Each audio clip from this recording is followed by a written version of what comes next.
Hello children, how are you today? Welcome to the 16th week of Draw and Paint for Life, where we are learning about the structure of the human face.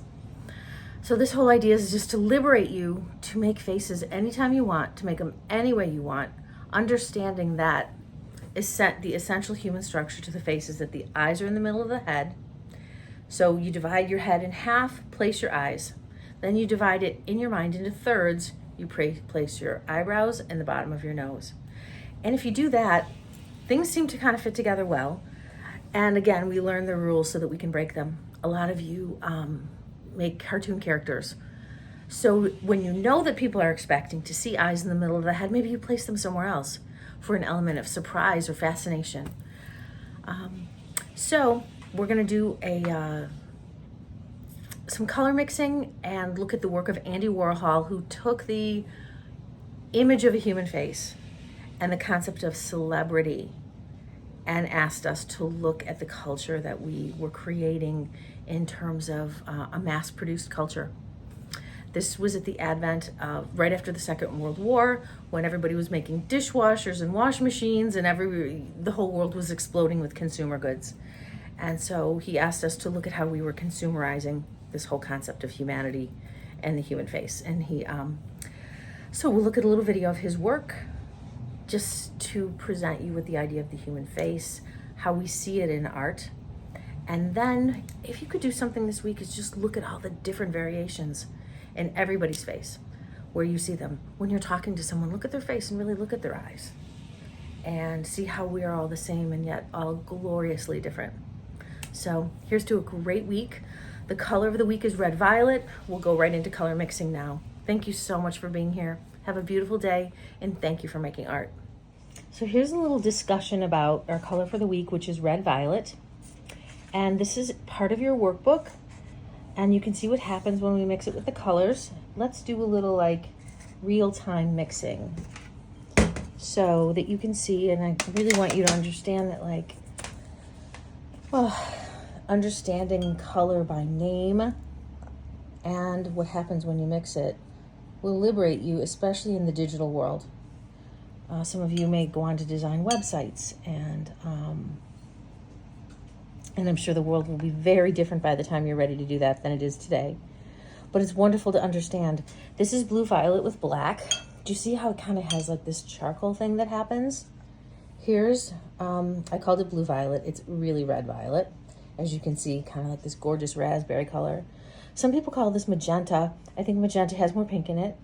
So let's see what happens when you put white with it. It just kind of softens it to like a lavender. Okay, it's very subtle. And anytime you mix watercolor, transparent watercolor, with white, it becomes something called gouache.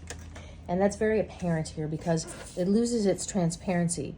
So with white,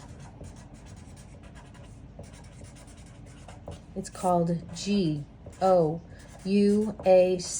So in case you go into the art supply store and you're looking at tubes of paint and you're like, what does that mean? Gouache means that they took watercolor and a white base like this and mixed it. So it loses its transparency, but it does other amazing things like make really beautiful light shades of violet. So again, red violet with a little bit of ultramarine blue, which is one of my favorite colors. And it makes anything that it comes into contact with so rich. So there it is. And then red violet with a little bit of yellow makes this kind of magnificent brown. I think I'm going to mix that color for one of my paintings. That is so beautiful. So this is a combination of all three primaries. It's red, it's yellow, it's blue. That's why it's going brown. Anytime you mix three primaries, you're going brown. You're going to Brown Town. So again, here is red violet with a little bit of red. And I'm going to choose a bluish red and alizarin crimson to mix with it so that it goes like that gorgeous raspberry color. Okay, so here it is with red. Here it is with blue. Here it is with yellow. And again, this is white. and this one's black. And that's all in your workbook. Okay? Thank you, children. Hi, everybody. Here we are. We're going to look at the drawing of a human face. And I don't know if you're like me, that you kind of have to like step past that whole idea of right and wrong just to learn the basics of the structure of a human face, because everybody's face is different. And doing a realistic portrait where it looks like a photograph is a skill that people work on over a really long time. Like it comes really easily to some people, and other people work decades to be able to make a resemblance of a human being. So what's really awesome is that we live in a world of possibility, and we also live in a world where you can make up characters. And let's learn the rules, quote, rules of the structure of a human face so that you can build your skill set the way you'd like. Maybe it's, tending towards realism, and that's something that you ultimately want to do. Or maybe you want to make characters. And so you want to know the rules, and then you want to know how to break them. So I've seen children make the most amazing characters, especially of human faces, by breaking the rules. So let's start with just an oval shape for a head. And we're going to remember that, how am I going to do this? Let me just see. I'm going to take a paintbrush. Right in the middle of the head is where we place the eyes, which is really not something that you would normally think about, because for some reason I always place them like way up here. I don't know why we see each other that way, but our eyes are essentially right in the middle of our head. So we have an eye, it has an eyelid, and we're going to do the eye in depth next week. But so these are right in the middle of the head, and I think we all know that the nose is pretty much in the middle, right? So really you divide the head into an axis, a horizontal for the eyes and a vertical axis. And then you divide it into thirds. So first you divide it into halves, okay? And you place your eyes, okay? Then you divide it into thirds, okay? So really here's about a third and here's about a third. So at this third are our eyebrows, okay? And then at this third is the bottom of the nose, okay? And we're also going to do a full week on the nose, okay? Right underneath the nose, give yourself like a little bit of space, and then you put your mouth, okay? The ears are essentially in line with the middle of the eye, okay?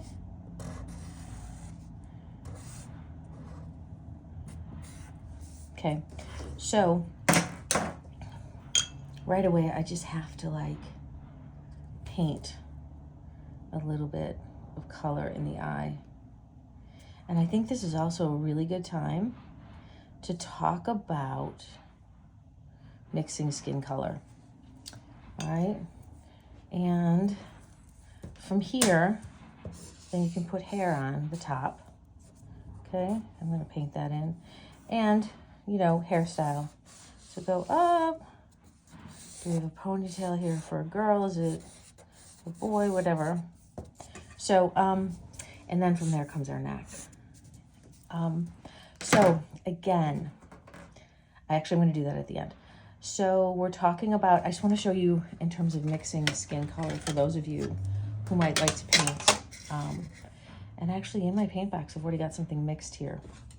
But I think I'm going to sidestep that because I want to be specific about what I want to paint. The beautiful thing about watercolor is if I were to mix that up with water, it would be absolutely viable as a paint. I just love that about it. So take a look at your skin tone. I have so much pink in my skin. And the human skin is so gorgeous and it has so many different variations. So I'm going to take a little bit of white and I'm going to use like this red alizarin crimson. Okay. So that's really way red for a skin tone. So once you add pigment to white, it's really hard to pull it back. It's almost best just to have a lot of white and then a teeny tiny bit of pigment. This is a pretty decent color. Let's just do a little bit here. It actually feels like a little bit blue to me, which is interesting. So I'm going to use a little bit of that, and now I've gone way off. So I'm going to come down here, and actually I'm going to use that brown that's already in my box. Rinse my brush off.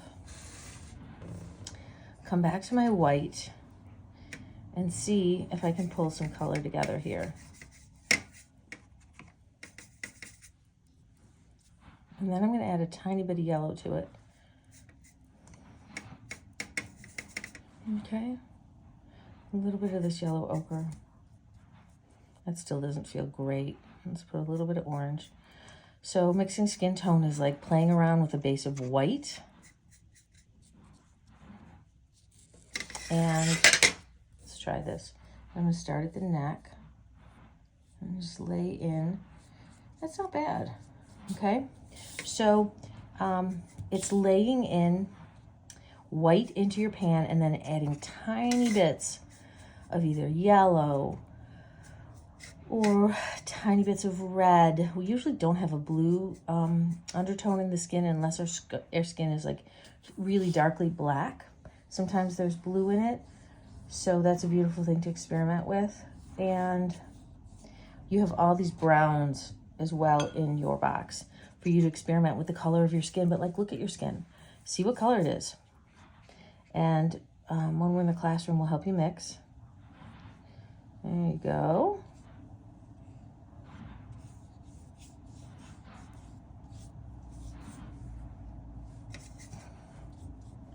This is just laying on of a single color to give, you know, oh, look at that. Isn't that beautiful?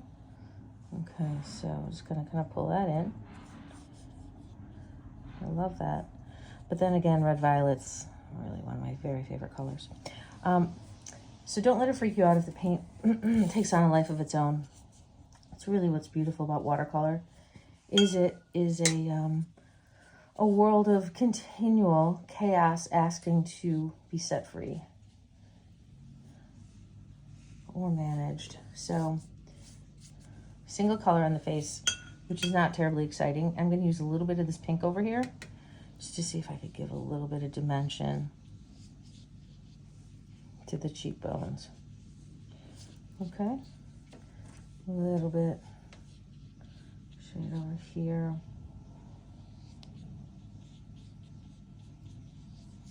Okay, and then let's make some hair. I don't know, like black hair feels kind of beautiful to me, doesn't it? There's so many shades of hair. I love red hair too. The ginger nature of all that.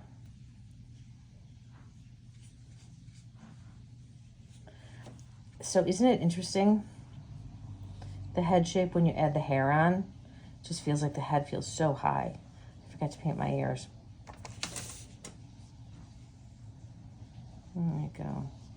I'm going to go back in and see if I can pull a tiny bit more of this color out so I can paint my ears in. Okay. And my eyelids. The girl with the violet eyes. I wonder who she is. And we're going to put a little bit of pink on the lips. Okay. So again, you're using a lot of white for your undertones as you paint in. And then I'm just going to do a background here. I love this color. And I think it's beautiful to put our portraits in a standing color. And I love this blue violet. So there that is. Now obviously with transparent watercolor, I'm not going to be able to cover over my black marks. But just put your portrait like in a world of color, whichever color you might like. For some reason, I'm feeling like lime green would have been cool for this too. So I'm gonna pull out a chartreuse lime green over here and do this side of it in a chartreuse, okay?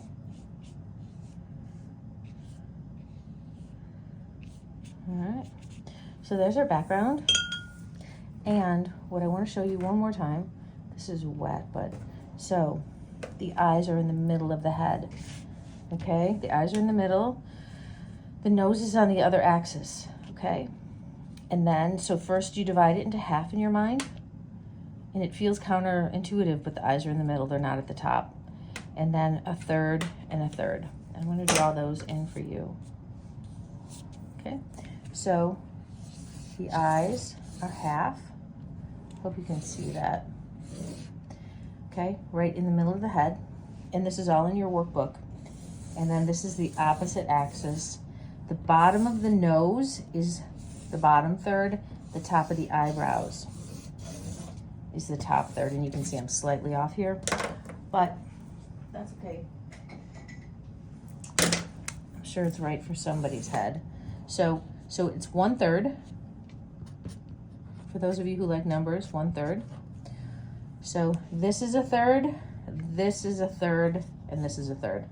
Okay, so this is a little bit wrong. So this third goes up here, so there's a third here. This whole piece right here is 1/3, and this is 1/3. And then this is 1/2, and this is 1/2. Okay, so I hope that makes sense. I'm gonna just flip this over one more time. There's your head. Divide it in half and make your eyes. Okay? Then divide it into thirds. 1, 2, 1. This is a whole third and this is a half third. And the bottom of the nose goes here. And the eyebrows go here. So first you divide your face into half. You place your eyes.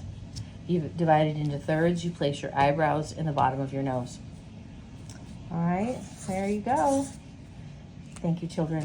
Have a beautiful day. Andy, do you feel that the public has insulted your art? No. Why not? Well, I hadn't thought about it. It doesn't bother you at all, then? No. Well, do you think that they've shown a lack of appreciation for what pop art means? No. Andy, do you think that pop art has sort of reached the point where it's becoming repetitious now? Yes.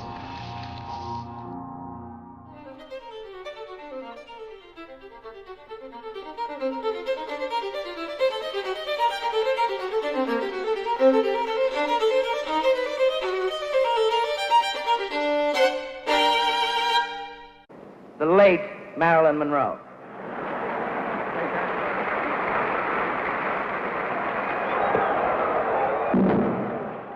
Andy Warhol made Marilyn diptych in 1962, right after Marilyn Monroe's death. By the 1960s, Marilyn's film career as a sex symbol was all but over. Warhol would effectively immortalize Marilyn as the sex symbol of the 20th century. The seductive blonde Marilyn with the heavy-lidded eyes and parted lips is frozen in time. She is transformed into the personification of the allure and glamour of Hollywood's golden age. Both Warhol and Marilyn understood transformation.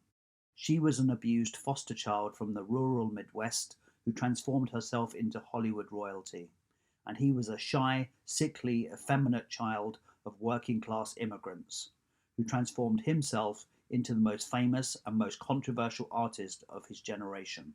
Marilyn would make Warhol a household name, and Warhol would make Marilyn an icon. Pop art came out of the post-war consumer boom, a time of mass media and mass production. Advertising pushed televisions, new cars, washing machines, and convenience foods. People were bombarded with image after image, and art needed to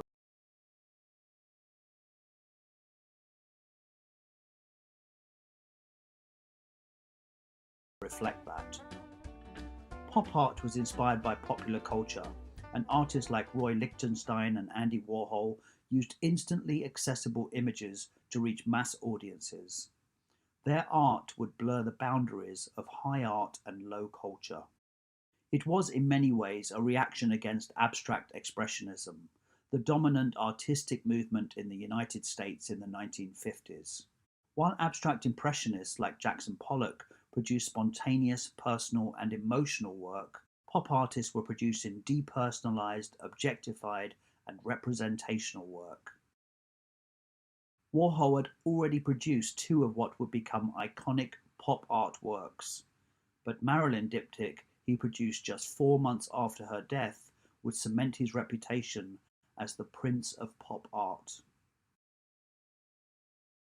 Warhol was an early adopter of the silkscreen printmaking process. He totally radicalized the art market by erasing a concept so important to Western art: uniqueness and originality. While Warhol didn't invent the photographic silkscreen process, he developed his own technique by combining hand-painted backgrounds with photographic silkscreen printed images to create unique works of art. As an illustrator in the 1950s, Warhol had already started to work with repetition, and a forerunner to printing, his blotted line technique, which became his signature style. He would use tracing paper to allow him to create multiple images from the same drawing. He would first trace his original drawing with ink, in small sections so it stayed wet, then blot it onto absorbent paper, making a copy. Then he would fill in various copies using ink washes. Silkscreens are photographically exposed to the image to make a stencil. Then artists transfer their artworks by pushing ink through the mesh using a squeegee onto various surfaces, including paper and fabric. One color is printed at a time, so several screens must be used to produce a multicolored image. It gives the artist the opportunity to repeatedly reproduce the same image. Marilyn Diptych is made up of 2 canvases painted silver. He then silkscreens a photograph of Marilyn 50 times. The images on the left have 5 colors of underpaint: pink, white, blue, and orange, all unified on both sides with a final layer of black.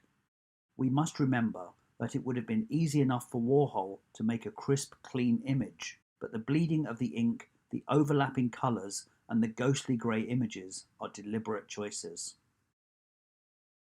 Andy Warhol loved celebrities and was infatuated with movie stars.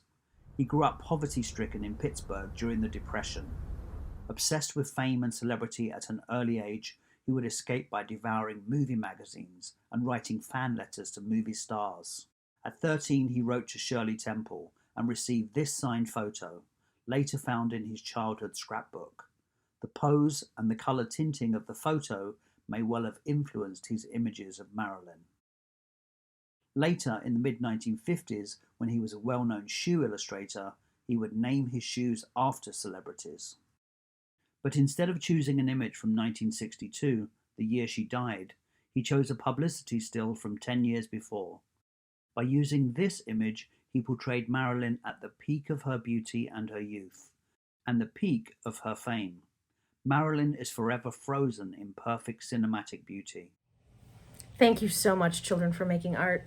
Your art matters to the world because it brings beauty and light with it wherever it goes. So please keep making it. Have a wonderful week. See you soon. Bye.